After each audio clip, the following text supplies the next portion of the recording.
kama msanii unaiona iko vipi? Unajiona pengine baada ya muda fulani kuna vitu ambavyo utakuwa umeprogress navyo, ama unataka kujipata wapi baada ya muda fulani? Basi baada ya mwaka huu, kabla ya mwaka huu ishe, nilikuwa natamani sana kuwa nimejulikana hii coast nzima.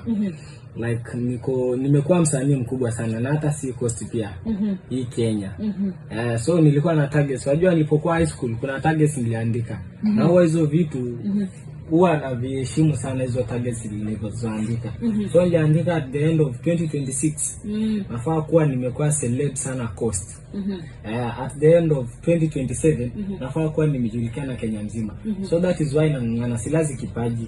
Kila siku nafikiria nitafanya aje watu wa mahali fulani wanijue wasikilize ngoma zangu. Nitafanya aje watu wa mahali fulani wanijue nisikilize ngoma, wasikilize ngoma zangu.